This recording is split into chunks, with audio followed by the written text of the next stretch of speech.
Assalamualaikum warahmatullahi wabarakatuh.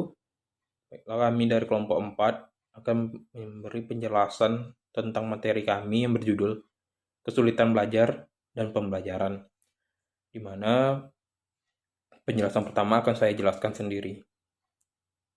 A. Pengertian kesulitan belajar. Menurut Martini Jamaris, kesulitan belajar ini biasa disebut dengan learning disorder atau learning difficulty. Merupakan kelainan yang membuat individu itu bersangkutan sulit untuk melakukan kegiatan belajar secara efektif. Kesulitan belajar dapat dialami oleh peserta didik yang memiliki kemampuan rata-rata atau peserta didik yang memiliki kemampuan di atas rata-rata. Karena pada dasarnya kesulitan belajar muncul sesuai dengan gejala yang tampak pada setiap peserta didik dalam sehari-harinya. Jika ingin kita simpulkan, kesulitan belajar ini merupakan suatu kelainan yang dimiliki seorang individu untuk memahami hal yang baru atau pengetahuan yang siswa pelajari, baik itu pada aspek kognitifnya, psikomotoriknya, ataupun afektifnya. Menurut Mulyadi, kesulitan belajar ini mempunyai pengertian yang luas, di mana ada 5. Di antaranya itu, yang pertama learning disorder, merupakan proses belajar seorang terganggu karena timbulnya respon yang bertentangan. Yang kedua, learning disabilities, ketidakmampuan seseorang yang mengacu kepada gejala di mana seseorang ini tidak mampu belajar, sehingga hasil belajarnya itu di bawah potensi intelektualnya. Yang ketiga, learning dysfunction, merupakan gejala di mana proses belajar tidak berfungsi dengan baik, meskipun pada dasarnya tidak ada tanda-tanda subnormalitas mental, gangguan alat indera, ataupun gangguan psikologis lainnya. Yang keempat, underachiever. Ini mengacu pada seseorang yang memiliki tingkat potensi intelektual di atas normal, tapi prestasi belajarnya tergolong rendah.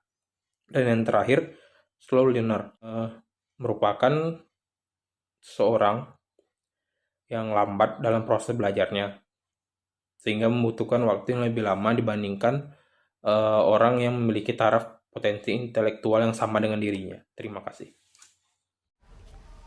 Nah, setelah mengetahui pengertian kesulitan belajar, lalu apa saja sih yang menjadi faktor dari kesulitan belajar itu sendiri?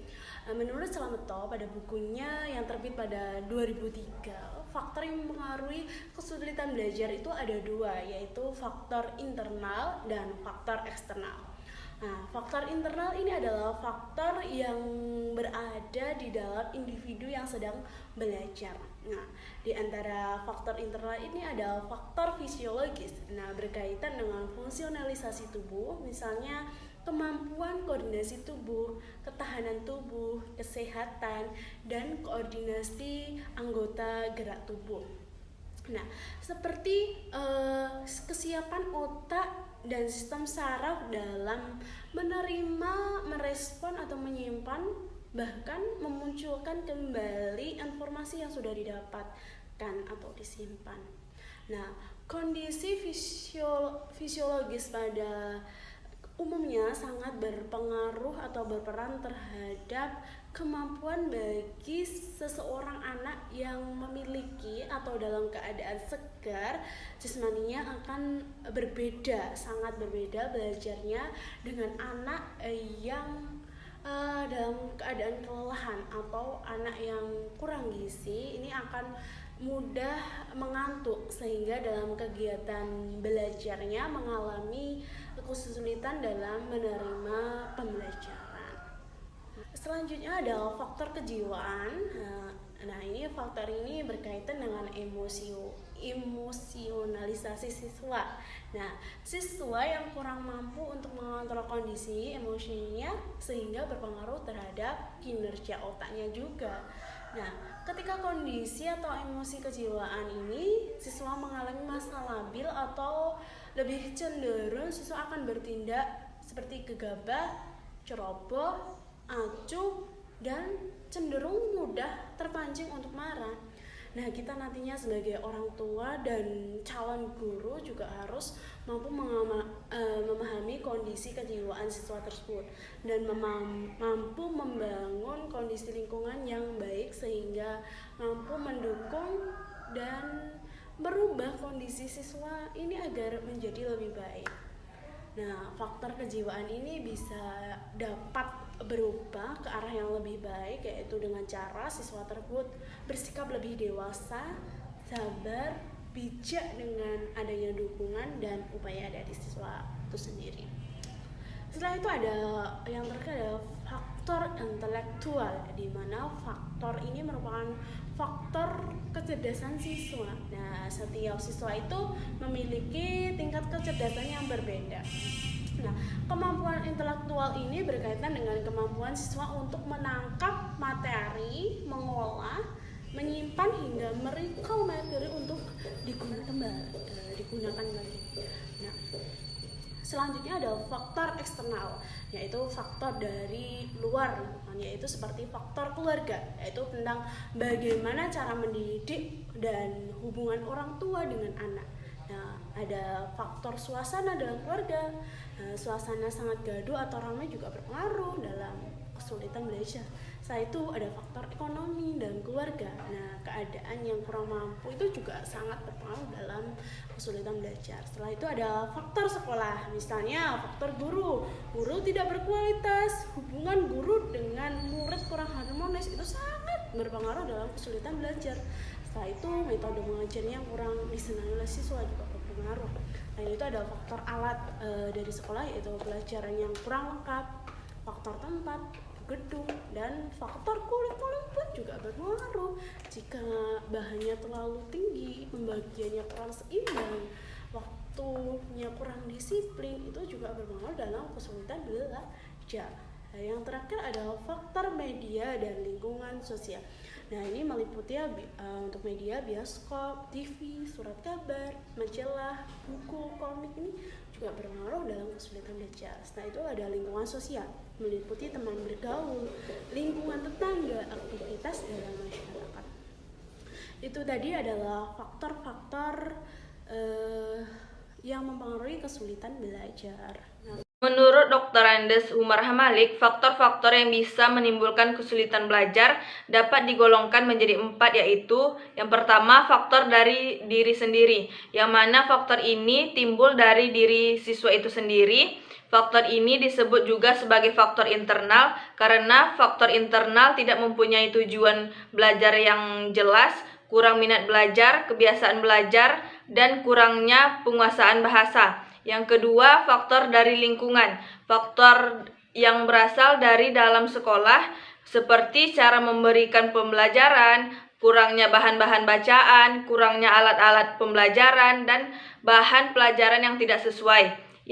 Yang ketiga, faktor dari lingkungan keluarga, yang mana faktor ini berasal dari dalam keluarga siswa seperti ekonomi yang kurang, masalah keluarga, dan kurangnya pengawasan dari keluarga itu sendiri. Yang keempat, faktor lingkungan masyarakat seperti gangguan dari jenis kelamin lain, bekerja sambil belajar, aktif berorganisasi, dan tidak dapat mengatur waktu. Baiklah, saya Siti Aisyah dengan NPM 1869110018. Baik, saya akan melanjutkan mengenai faktor yang menyebabkan kesulitan belajar siswa. Nah, di sini terdapat faktor internal yang timbul dari siswa itu sendiri, seperti faktor jasmani. Nah, faktor jasmani ini berkaitan dengan kesehatan siswa. Kemudian faktor psikologis, yaitu yang berkaitan dengan sifat keinginan tahuan yang kurang ataupun sikap berpikir, sifat kreativitas berpikir dalam pembelajaran. Kemudian adapun faktor eksternalnya yaitu di luar dari siswa yang timbul di luar dari siswa, seperti dari sosialnya, lingkup sosialnya.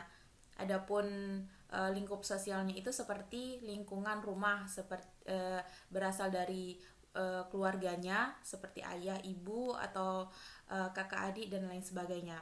Kemudian dari lingkup sekolah seperti teman sebayanya, guru, kemudian kepala sekolah dan lain sebagainya.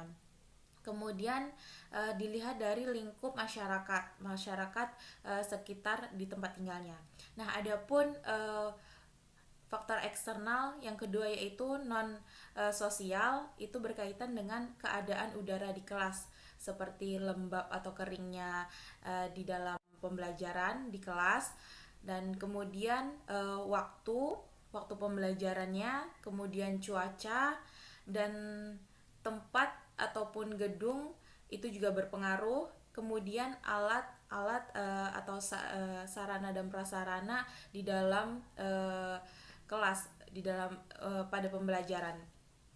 Nah, jadi kesimpulannya faktor-faktor yang timbul dari siswa itu adalah seperti kurangnya minat belajar siswa, kemudian kesehatan siswa itu terganggu, dan kemudian kurangnya kecakapan ataupun suatu penguasaan bahasa pada siswa tersebut. Terima kasih.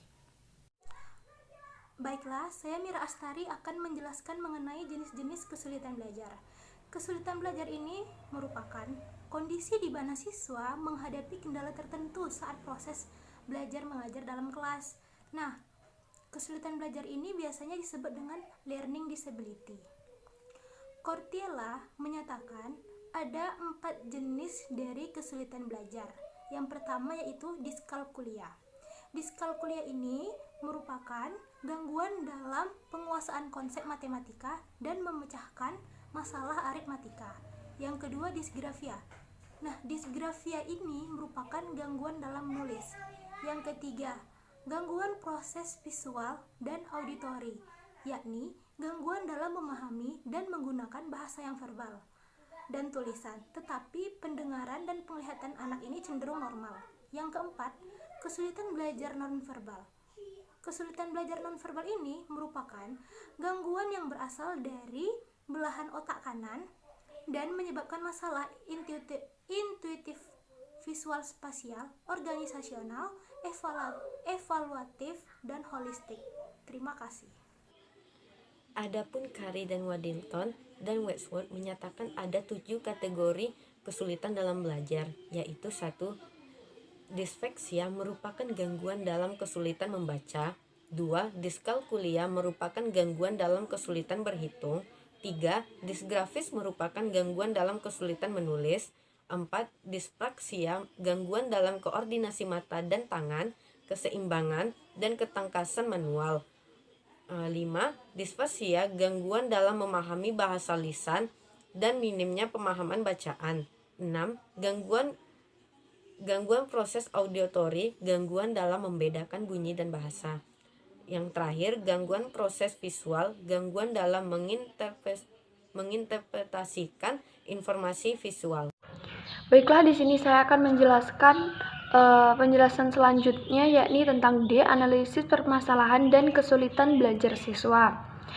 Yang pertama ada kesulitan belajar membaca, di mana siswa yang mengalami kesulitan belajar membaca diidentifikasi mengalami kesulitan belajar membaca huruf, kata atau kalimat yang mengakibatkan kasus seperti gangguan mental, rendahnya visual dan pendengaran, kelainan gerak, serta gangguan emosional.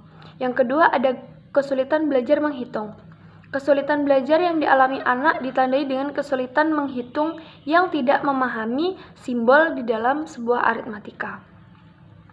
Yang ketiga ada kesulitan belajar menulis, yakni anak yang kesulitan menulis biasanya disebut dengan disgrafia, ataupun penanganan untuk anak yang kesulitan belajar menulis ataupun disgrafia tidak bisa dilakukan oleh anak itu sendiri dengan anak itu belajar menulis sendiri, tetapi harus ada penanganan khusus dari suatu pihak tertentu. Yang nomor 4 ada dispaksia ataupun gangguan perkembangan persepsi dan motorik, di mana gangguan persepsi ini mencakup persepsi penglihatan ataupun visual, pendengaran ataupun audiotoris, persepsi haptik ataupun raba dan gerak, serta intelijensi sistem persepsi.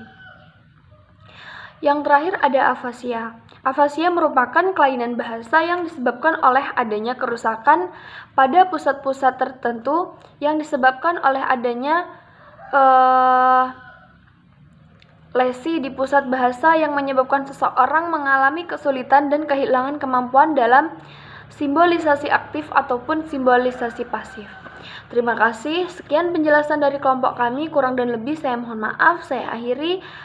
Assalamualaikum warahmatullahi wabarakatuh.